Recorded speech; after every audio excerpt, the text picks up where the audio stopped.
Good evening and welcome to Pakistan Today News from our New York studio. I'm Chris Taylor. We begin with developments along Pakistan's western border. Security sources report that the Pakistan Army has destroyed several key Afghan Taliban posts and centers during Operation Ghazab-ul-Haq in the Arandu and Kuram sectors. Officials say the operation targeted hideouts and military positions linked to Afghan Taliban and Fitna al-Khawarij militants, with intense strikes forcing militants to flee. Meanwhile, police in Momand report mortar shells fired from across the border. The information minister confirmed that more than 580 Afghan Taliban operatives have been killed since the operation began.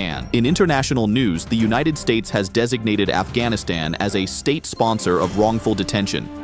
U.S. Secretary of State Marco Rubio accused the Taliban of detaining Americans and other foreigners to secure political concessions, warning citizens not to travel to Afghanistan amid ongoing detentions. Washington has called for the immediate release of all American nationals held in Afghan custody. At the United Nations Security Council, U.S. officials questioned continued international engagement and funding for Afghanistan, citing Taliban restrictions on women and other policies. Turning to the Middle East, Israel's Prime Minister Benjamin Netanyahu has stated that the country's military offensive against Iran is not done yet. Speaking at Israel's National Health Command Center, Netanyahu said the ongoing operations are weakening Iran's clerical leadership and significantly damaging its capabilities. He added that Israel hopes the Iranian people will ultimately rise against what he described as tyranny. Back home, Law Minister Azam Nazir Tarar addressed the ongoing Iran-Israel conflict, calling it a major challenge and a moment of concern for Pakistan. He highlighted Pakistan's efforts to promote a diplomatic solution and expressed grief over the martyrdom of Ali Khamenei. The press briefing was also attended by Ataullah Tarar and Talal Chaudhry, reiterating Pakistan's stance in support of peace and regional stability.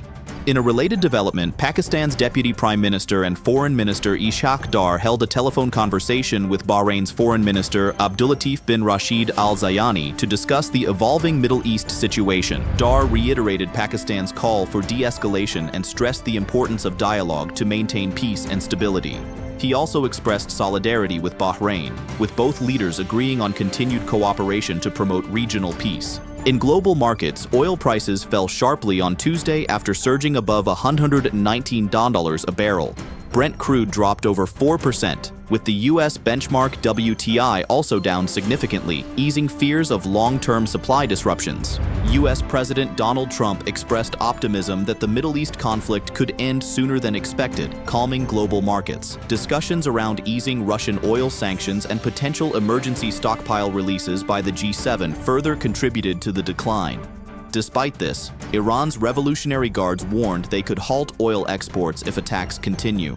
Now let's go to our reporter in Lahore, Drake Rowland, who is in Lahore for the latest on Pakistan's market recovery. Chris, the Pakistan Stock Exchange staged a strong rebound today, with the KSE 100 index surging by 9,697 points, or roughly 6.6%, recovering from yesterday's sharp losses. Trading was briefly halted shortly after the opening as the KSE 30 index rose more than 5%, triggering the market's automatic circuit breaker. Once trading resumed, the upward momentum continued throughout the day. Analysts attribute this sharp recovery to renewed investor confidence and improved market sentiment following Monday's historic drop. Thank you, Drake, for that update from Lahore. That's all for now. You're watching Pakistan Today News. I'm Chris Taylor.